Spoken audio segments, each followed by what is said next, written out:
Hey guys, it's me, comeback coach. Guys, welcome back to another episode of Vertical Momentum.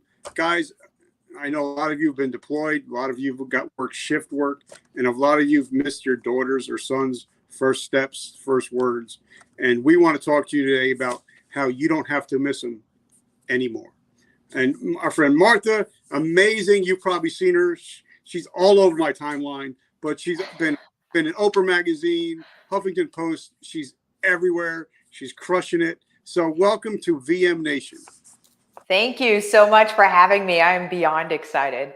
And I love everything what you're talking about, because a lot of us that are listening, either veterans, first responders, we've all been either deployed or worked shift work, and we've all gotten those, a picture of our kids taking their first walk or the video, and we're like, it's not cutting. The video is not cutting it. And I think we're tired of working and then missing those moments, so, and that's something that I love that you talk about. So, in your bio, you sent me, and I don't know if somebody was cutting onions in the house or whatever, but I started tearing up because I can so relate to the story about, your children and how you finally had enough of the 9 to 5. So we're going to definitely talk about that, but where do you come from? Where did you grow up? Yeah, Central Illinois. I grew up detasseling corn and just a farm girl, right? Like that's my upbringing. So Central Illinois, right outside Springfield. So were you happy home? I mean, did you grow up, especially, a little kid? Were you, because I believe that, readers are leaders and learners are earners. Were you a big reader? Were you good in school? I wasn't, but I got creative. And the reason I had to be creative is because my mom, we lived out in the country, right? So there weren't that many people that lived around us. And all of my friends had, they lived in the city. And so they were able to hang out with each other and play and that sort of thing. But I didn't have that. I was just kind of stuck, and my parents both worked. And so I'm at home by myself and like nothing to do. And then there was this one day where my mom said, hey, I'm going to get you some supplies. Go ahead and make a board game. And I was like, okay. And then there was the kicker where she said, and you have to be able to play it by yourself. And I was like, oh, all right. So I did. But I learned ingenuity because I had to, as most of us do, right? Like if you have to be able to get by, you're going to get by. I got really creative one day, and we used to get those, what are the little wholesale magazines? It's like Oriental Express. Oriental Trading. Yeah. Oriental Express, I think, is a restaurant, yep. But trading, yes. So what I would do is I would circle all of the things, because there was a big open field across from my house. And I, in my mind, was going to make a carnival. And because that's what the Oriental Trading magazines are good for, right? And so I circled everything and in my mind created this carnival. So from an early age, I was in creation mode in my mind, but I don't think I got great grades. I don't even know what grades I got, if we're honest. Like, I don't even know. After in high school, were you an athlete? Were you a great student? No. I went to church. I did a lot of activities with youth group, but I was not a standout student. I had friends that were, and I went to activities with them and that sort of thing. But I was under the radar almost until my late 20s is when I finally started kicking up into who I am. But it took me a very long time, late bloomer here. So for those that are watching that feel late bloomerish, there's hope for you. Okay, so now if you could go back and talk to that 15-year-old girl and say, listen, you're going to be in Oprah magazine someday. You're going to be in the Huffington Post. Do you think she would have studied a little bit harder, especially in English and writing? I'm going to say no. I'm just going to say no, because she's also stubborn, because she hasn't changed much in that capacity. But I honestly, I think that a lot came from, a lot of what I pull in on and what I, pull from in my stories in my life, a lot of that, like, things happen to us because I believe they're supposed to happen to us, so then we can take it forward, right? This is a common sentiment out there. And I believe it so much that I look back on my life and I'm like, man, I could have done better, but also I think I did what I was supposed to do. And so when I look back on it, I don't know. I don't look back with remorse, I guess, for anything. Well, like one of my friends and mentors, Ed Milet, says, Mhm. things happen for you, they don't happen to you, and Yeah. that everything is a teachable moment. So I Yeah. totally agree about that. Now, were your parents there, or were because a lot of us, I was talking to somebody earlier, we talk about nature versus nurture, Yeah. and parenting styles, how Mhm. sometimes things evolve over the 20, 30 years. Yeah. So growing up, what was your parents' parenting style like? Yeah. So my parents, I grew up blessed. I have great parents. They both worked for the state, so they worked a lot. And then, like I said, I was home a lot. And that's also how my mom grew up. I think the term for it was latchkey kid whenever she was younger. Yeah. And so it was repeated generationally as things happen, right? It was repeated to me, and then that was kind of my world. But they were home. They worked, and then whenever they were home, we just didn't do a whole lot. There just wasn't a lot of activity. There was promises of going to Disney World and that sort of thing. And I was in Illinois, so that was actually a long trip. Whereas now I live in Orlando and it's down the street. But at that point, it was going to be a big vacation. And so I was always looking forward to it. And then that never happened. And so when I look back on it, they didn't have the money. They weren't wealthy by any means, but they gave me a really good childhood. But they were around. They were around. So they weren't leaving, or they weren't off at the bars drinking or whatever. I had a pretty charmed childhood so far as that's concerned. Now I see, like when we were coming up, I'm a lot older than you are, but when we were coming up, it used to be, the father would work. A lot of times the mother would be home, Mhm. but now it's two people working full time. Sometimes somebody having 2 or 3 jobs, just Yeah. trying to stay ahead.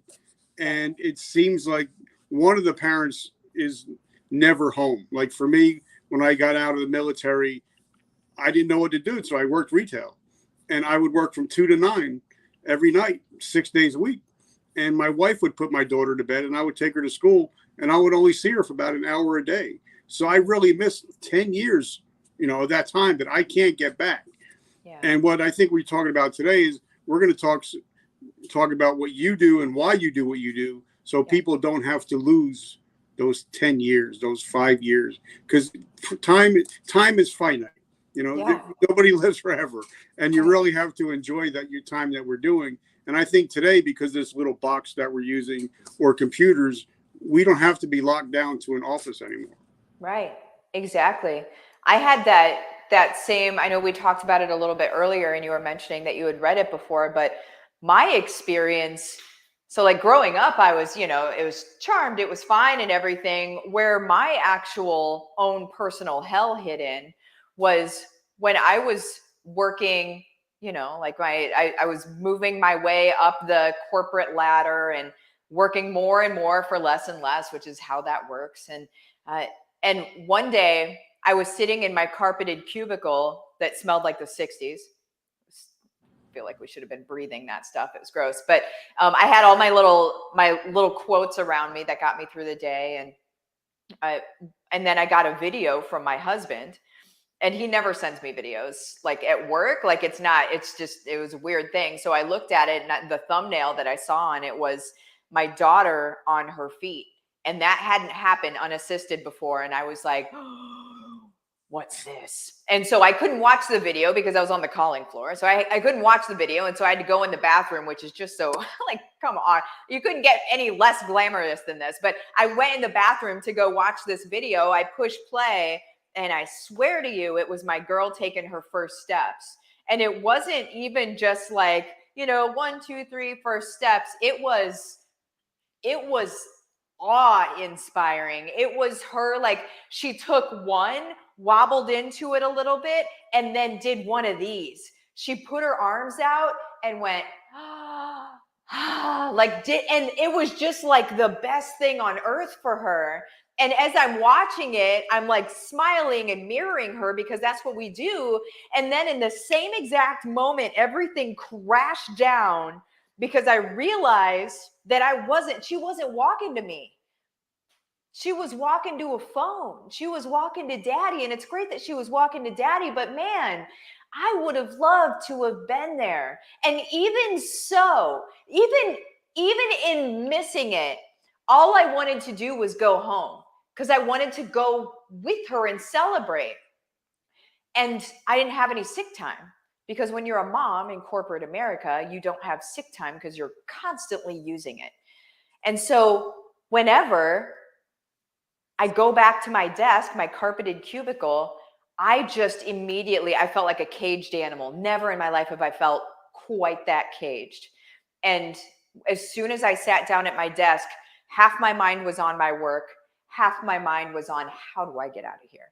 Because I can't keep doing this, and I choose not to keep doing this. And so that is where my whole thing started. So I get the missing of things, and it breaks our hearts as parents. What I think is the most important thing is that our kids, the experience that our kids are having, changes whenever we can be around them more. We're seeing a hockey stick moment right now in kids' mental health, in it going a negative direction. I'm not going to use words, but we all know what I'm talking about. And it's freaking scary. And people aren't addressing it head on the way it needs to be addressed. It's just kind of by the wayside. Oh, that's too bad that person did this.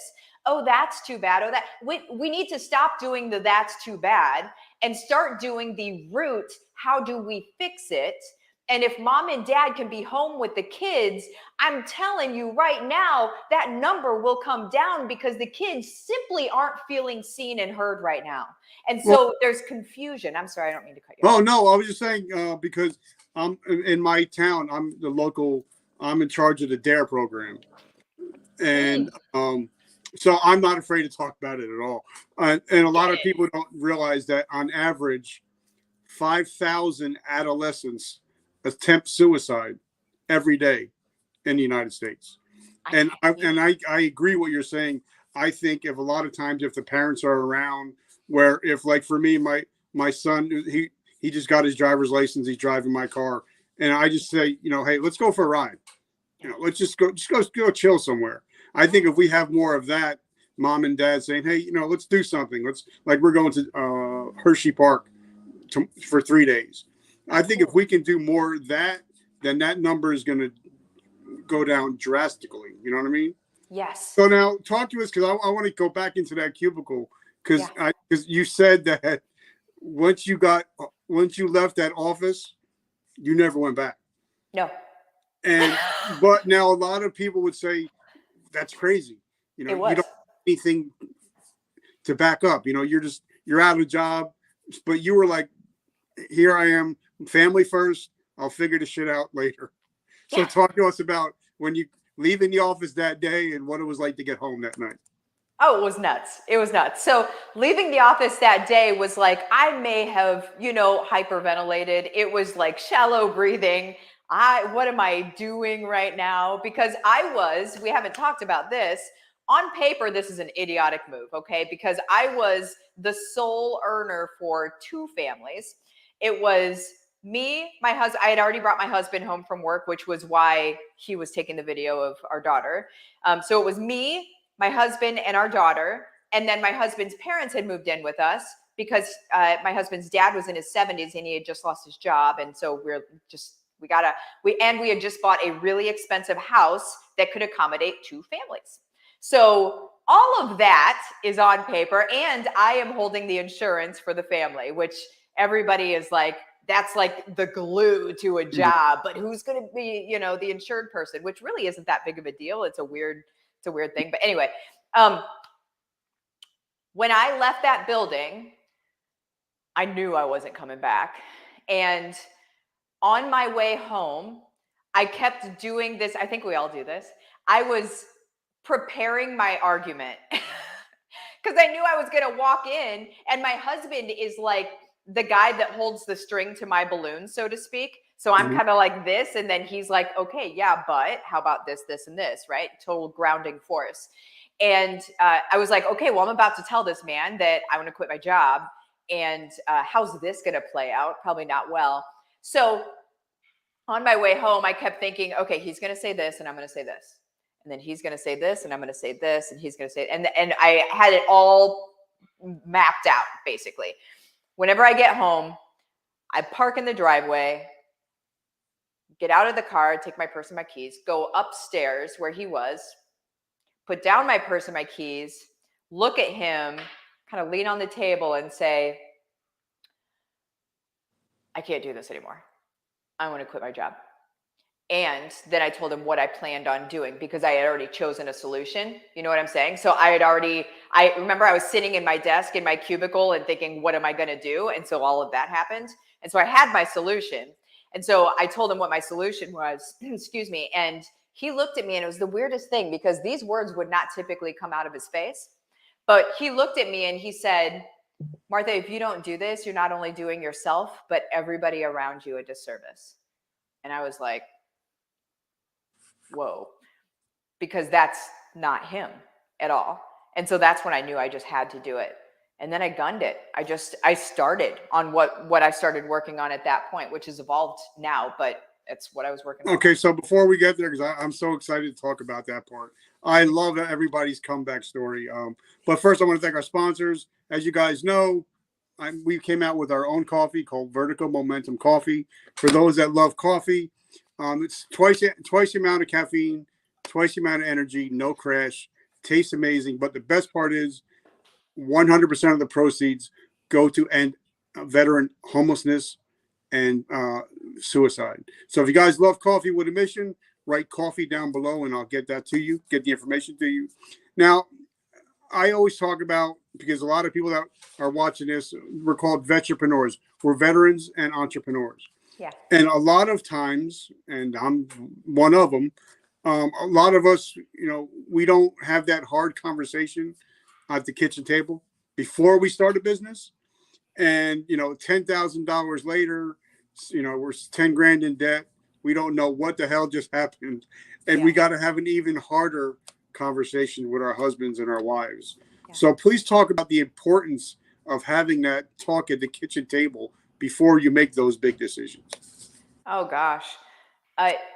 We have to calibrate ourselves, right? So as a married couple, as I think married couples in general, I'm not going to tell anybody what they should do or anything, but for us, we have to calibrate ourselves for our goals. And we had already known what our ultimate goals were. It's just the tactics and the activities that we thought were going to get us there ended up not being. And so what it was essentially a recalibration. It was a refocusing point of, and it's showing honor. It's showing honor to the person that you're with to say, hey, listen, I know you might get mad. I know it's very likely you're about to get upset, but let's be honest. Let's be honest here. And then it allows them to be able to root for you. It allows them to feel like part of the thing instead of you as the solopreneur, as it were, if you're not having anybody else help you. That's heavy. And especially when you feel like you're carrying your family and your finances and all of that stuff on your shoulders and you're not telling somebody else about things, that's incredibly heavy. And so allowing them to be part of it so they can understand the ins and the outs, and okay, they can celebrate in the wins. And then that also, whenever there are losses, they can add their feedback because it's likely they have valuable feedback when it comes to things that, you should try instead or whatever. But those conversations, absolutely important. if you plan on keeping your marriage, in my opinion. Yep. And for me, like my bride, I call her my bride. We've been together. She knows me since I'm 13 years old. So, and we've been married for going on 12 years. But she has like an eighth or ninth sense where if she feels something's off, I'm going to listen to her. And I'm going to say, all right, if you're feeling this, then maybe I'm not going to do that. And 9 out of 10 times, she's always right. So, you know, a lot of times, you know, she's somebody that I lean on. Yeah. And, you know, whenever I'm like, I don't know, should I do this? Should I not do this? She'll usually say, it may not be the best thing for the family right now.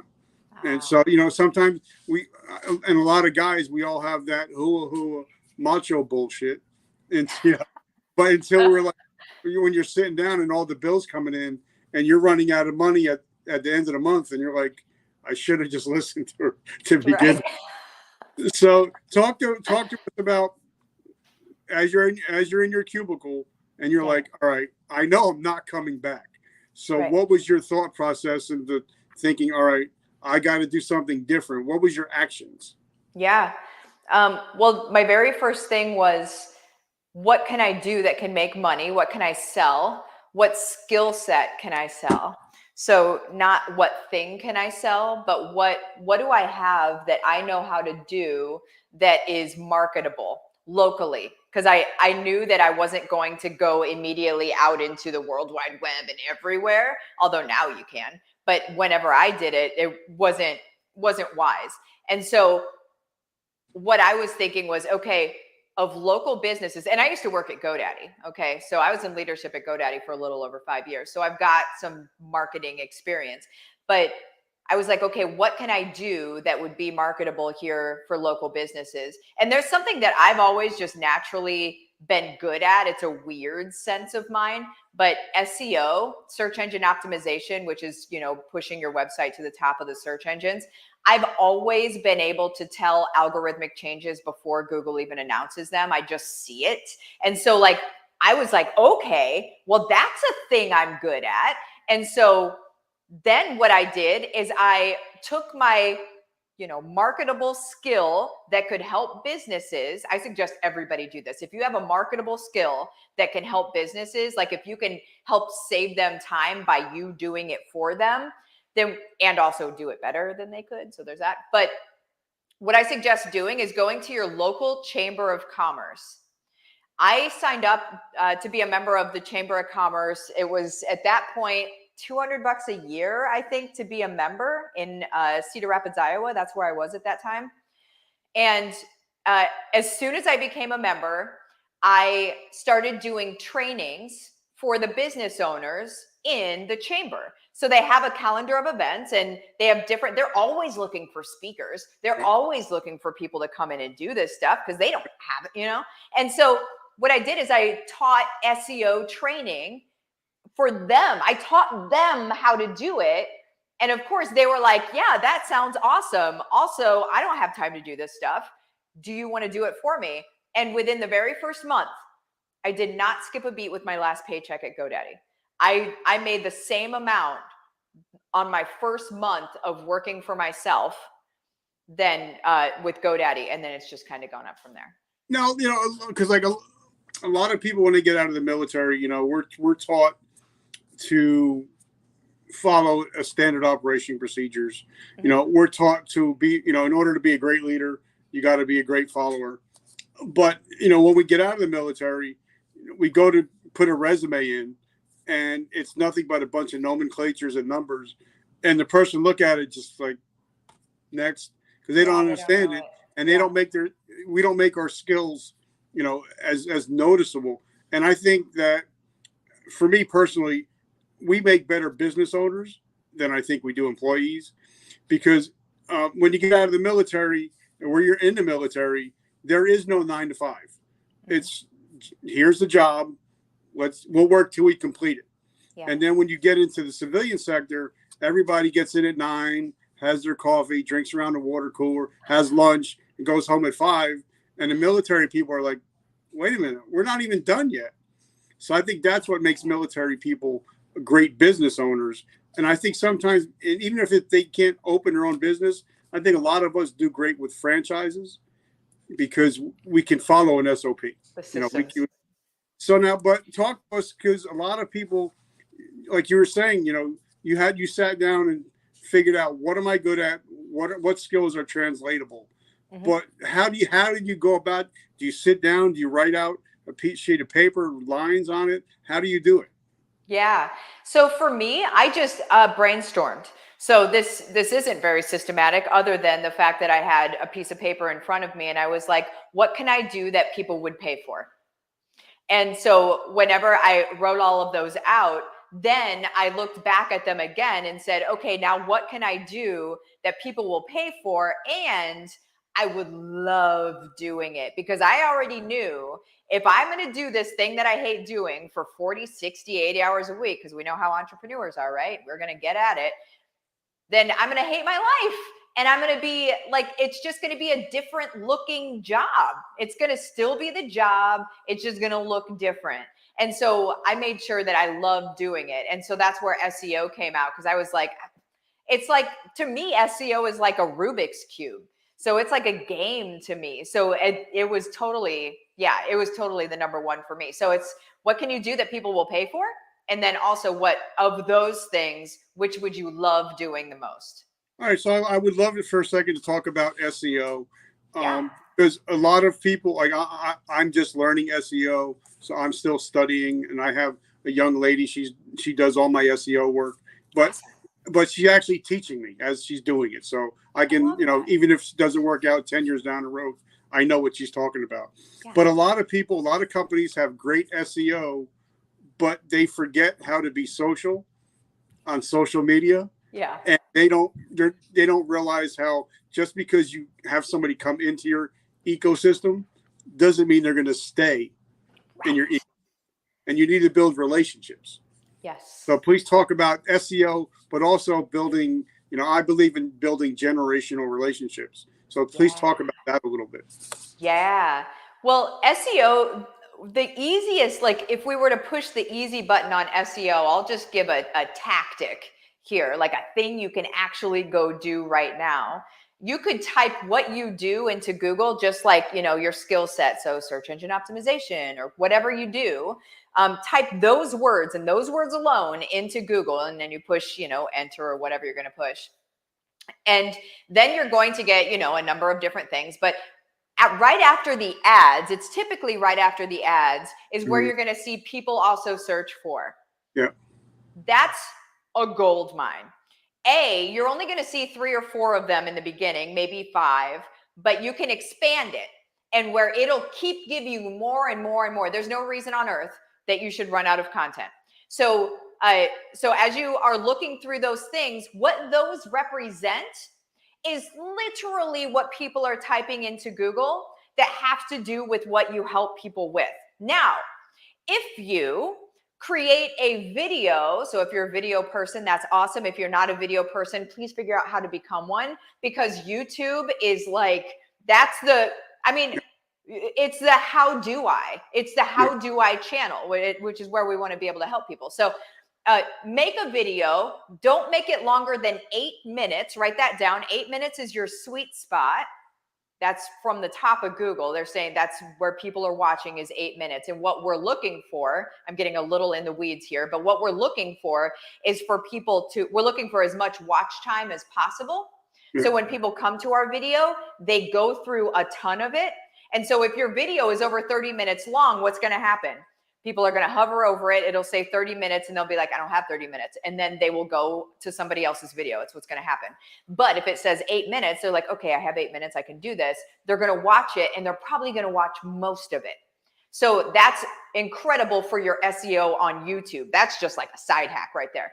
But so the system here is that you make a YouTube video, transcribe it into text, make that text of it your blog post.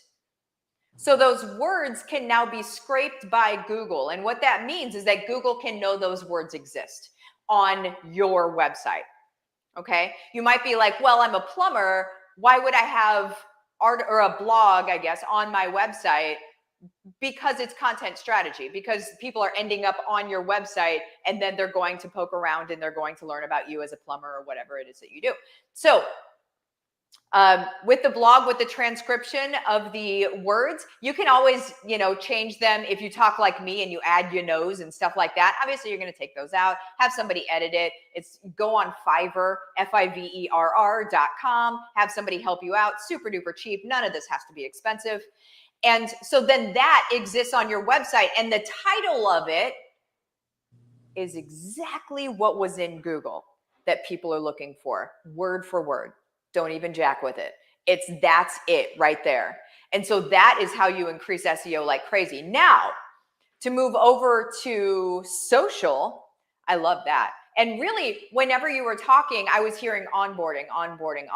So onboarding experiences, people typically think of onboarding as, okay, somebody paid me for something and now I need to onboard them into my service. I think onboarding actually needs to happen when somebody starts following you. That's where the onboarding needs to happen.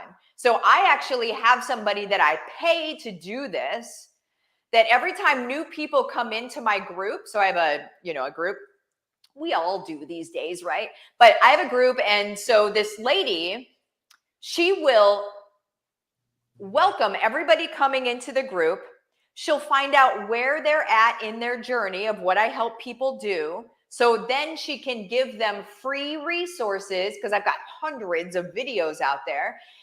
We've got them all organized in the back end of my business. And so she can go and pick resources that would be good for them personally. So here's what you need to move to the next step. And so they're already onboarded. They're already feeling taken care of. And another thing that we do is we actually give them a personality test. So we even do that to be able to know how to speak to them, so we know what matters to them. Does data matter to them? Do systems and processes matter? Is it really just about going right now? Or is it more about the community and the culture? Those are the 4 different types of people. And so how do I approach them? Because at the end of the day, what I've learned is that if you approach a knowledge person or a data person, and you approach them like, let's get it done today, they are so gone and they're not coming back. And they're also telling everyone that they know not to come to you. So that's just from a personality standpoint. I just said a lot there. So well, no, you're dropping,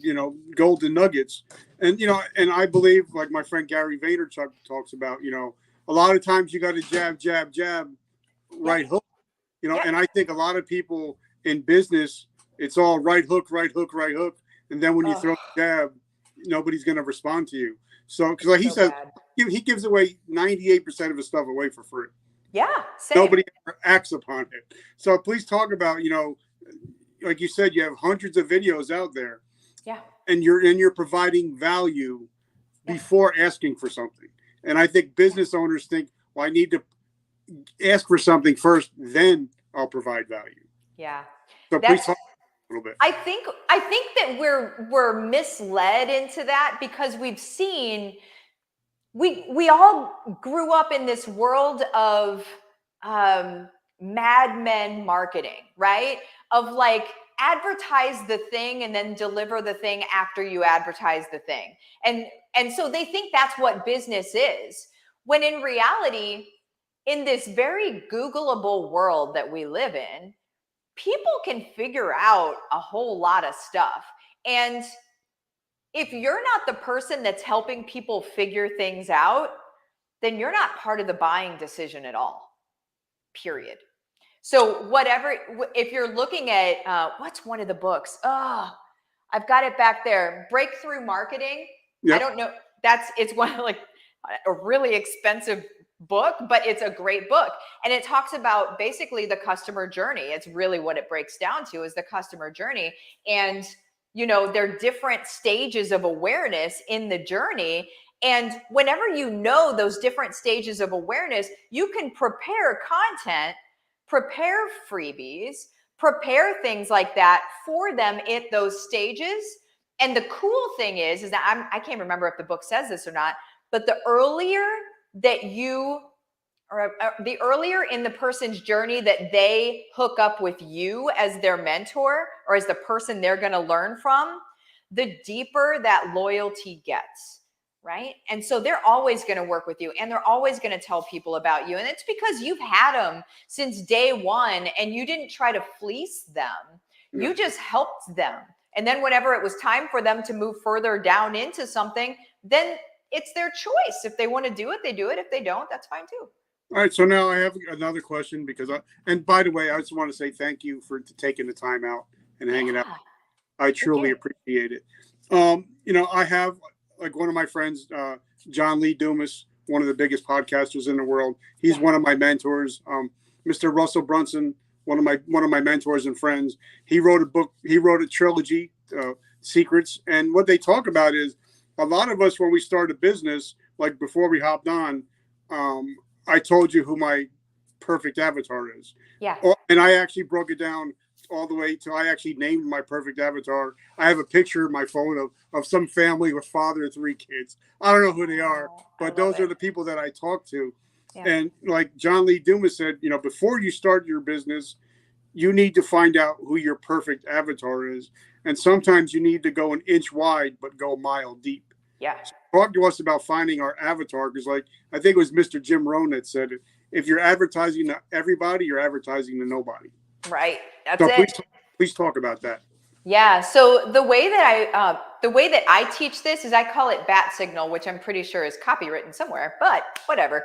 So in having people discover their bat signal, which is their avatar, what I have them do is grab a piece of paper. I don't have any, of course, around me, but grab a notebook, turn it sideways, landscape mode, right? And draw a line from left to right with an arrow at the end. And so the line represents your life, and the arrow at the end represents the fact that it ain't over yet. And so along that line, what I want people to do is I want them to put in hash marks for everything that they have been through that they wish they could have had somebody help them through. They wish somebody would have reached out their hand to help them through this thing. And sometimes this looks like, times in your life that you're doing Google searches until 3 a.m. because you can't figure something out, right? Mm-hmm. And sometimes it just looks like despair, because sometimes it's emotional stuff, like just write down or put hash marks for all of those different things. And then what I want you to do is I want you to go up, figuratively 30,000 feet, look at all of these different versions of yourself and decide which one you want to serve.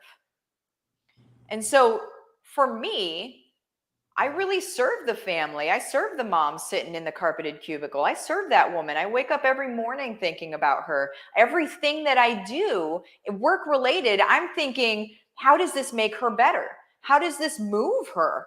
What system does she need? What blueprint? What checklist? What does she need that I haven't given already? And so that it really allows that focus to come in, but there's just something amazing about using your own stuff you've been through, which is we're circling back to that now, your own stuff that you've been through in your life to be able to serve every other person that has been through that thing. Nobody knows it like you know it, right? Or you and them. Nobody else can speak to that woman in the cubicle the way I can speak to her because I sat there having a panic attack in my desk, right? There's nobody else is able to do that. And it's the same with you guys. And so that's my own rendition of finding that avatar. All right. So now I have another question because, I'm an accidental podcaster. This was never meant to happen. But sometimes, like when I knew I was going to have you on, I knew I was going to have Rachel Peterson on, I knew I was going to have Robert Kiyosaki or David Meltzer or JLD. And I just sit there struggling with sometimes my own imposter syndrome, thinking, wow, I'm a 9th grade dropout here and I'm having, 7, 8, 9-figure earners coming on my show and I can ask them whatever I want. So obviously you're very successful, but I'm sure that moment when you found out that you were going to be in Oprah magazine, you probably sat back and thought, wow, so did you ever, what was that like, knowing you're going to be in the Huffington Post? Did you ever sit back and be like, man, and did you ever suffer with imposter syndrome at all? Yeah, heck yeah. And here's the thing, it doesn't ever stop. You just hit different levels, and there's a new thing for you to be freaked out about. Like, it always happens. But yeah, like with the Oprah thing, I can't say it yet. Well, the one thing I can say is I'm speaking with Richard Branson in 2 months in Austin, Texas.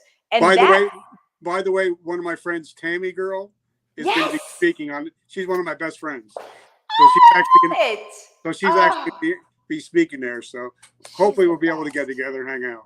Oh, I love it. I love it. She's the best. She is saucy. Yeah. But whenever those things happen, I go back to what I actually go back to, and we haven't talked about this, but what I go back to is my moment on the couch. And so like my moment on the couch is, I used to be a raging alcoholic. I don't drink anymore. I don't care if people do, it doesn't bother me. But for me, it did not serve me at all.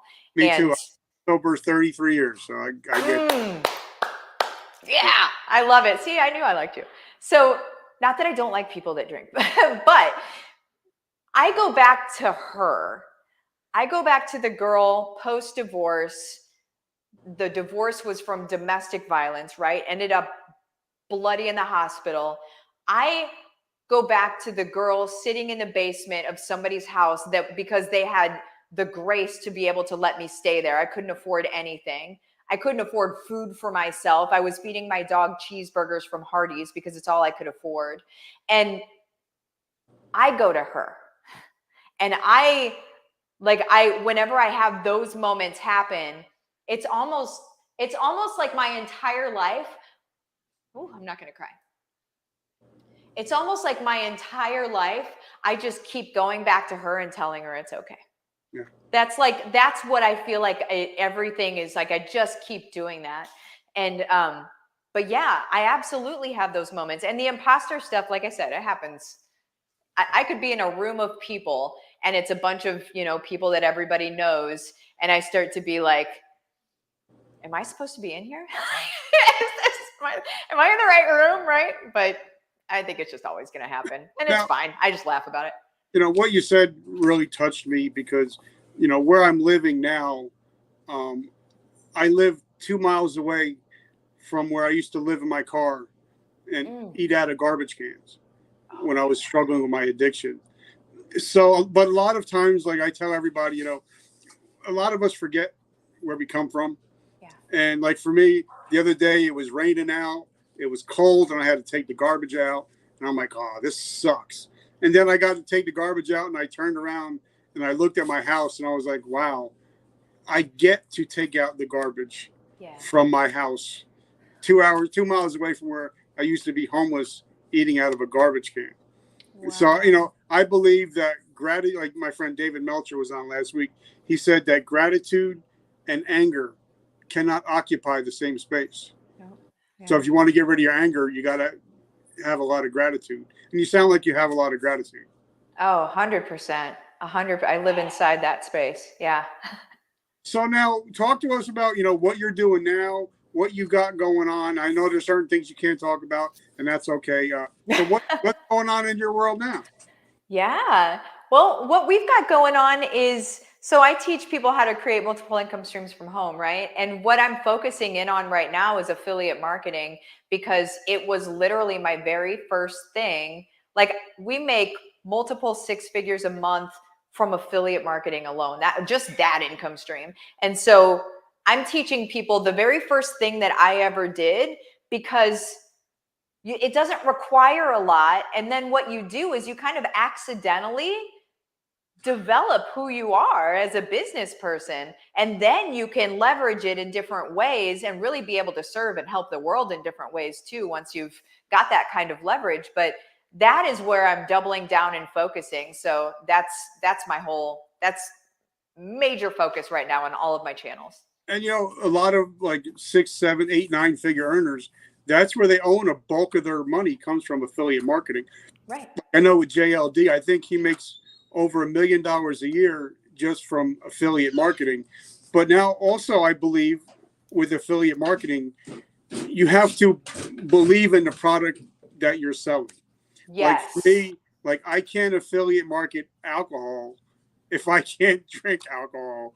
And Yeah. people follow me know he doesn't drink. So if all of a sudden I'm marketing Smirnoff, that's not going to go well with my, what we're talking about. So talk about that, affiliate marketing, but also with stuff that you actually agree with or use. Yeah. So it's super, super honking important to make sure that it's actually something that you use.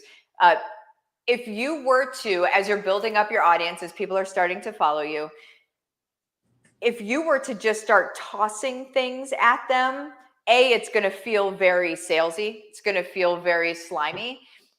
What you want to do instead is you want to create stories around things that you use, right? And so if it's a retail thing, then you talk about why you use it or what a difference it made in your life. And if it didn't make a difference, don't freaking talk about it. You don't have to talk about everything.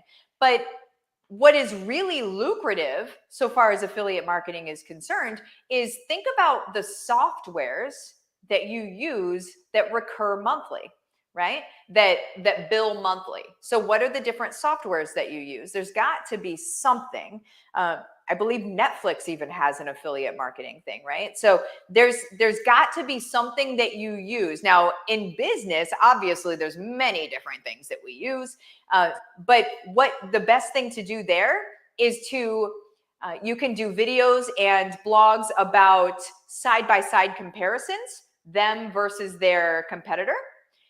And you can also do, this is my favorite thing, tutorials on how to use the product. Now, that's not going to get them necessarily to sign up for the product, but here's the thing is when they do sign up for the product, then you're going to make it sticky for them, because that's the whole thing that softwares or SaaS, software as a service, that's what they're looking for, is stickability for their products, because attrition or churn is what it's called, is high in the software as a service field.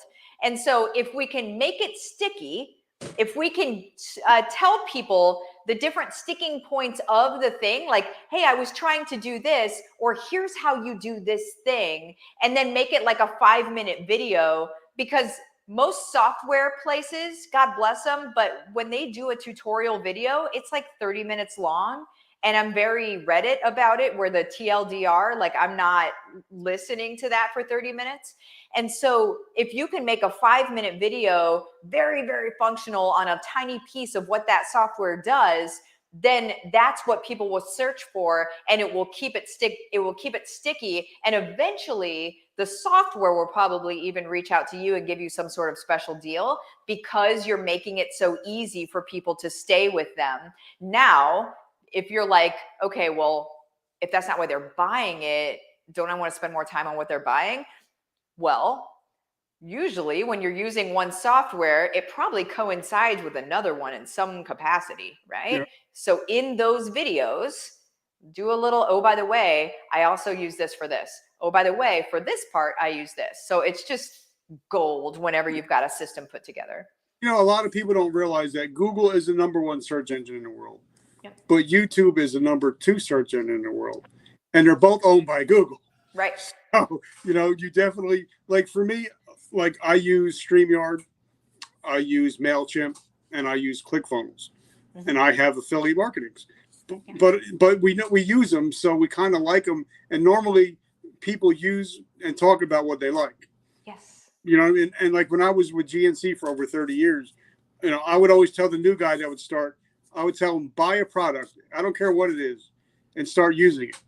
And usually once they start using it, that next day or the day after, we sell out of the product.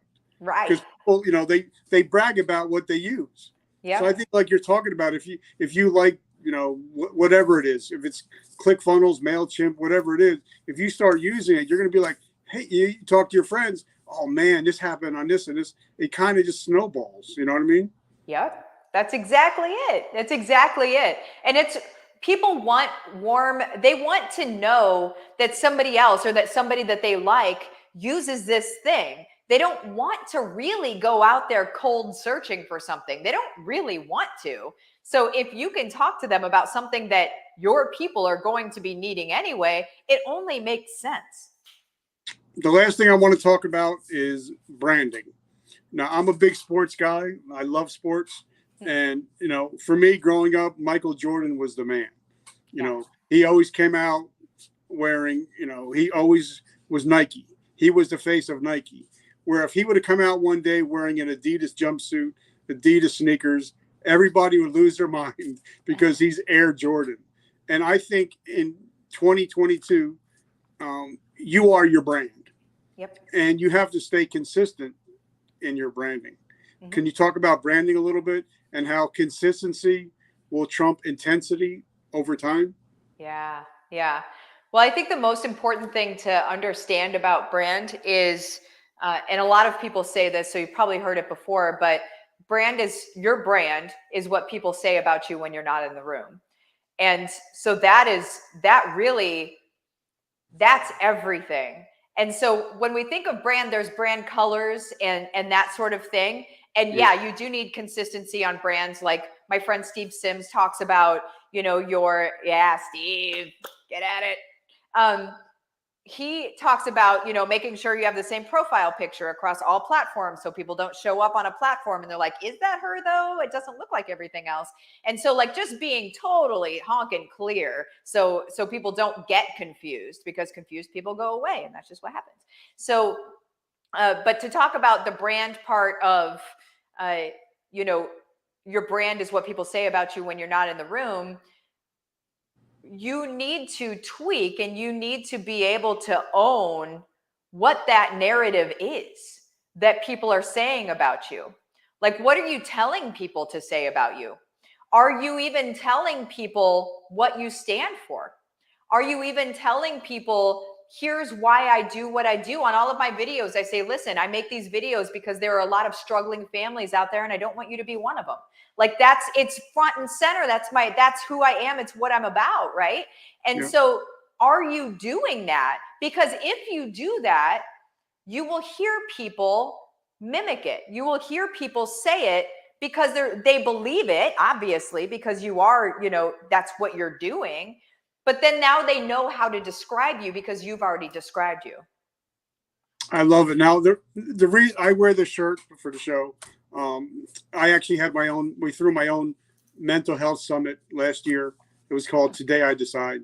Because for me, I believe that these are the three most important words in the English language.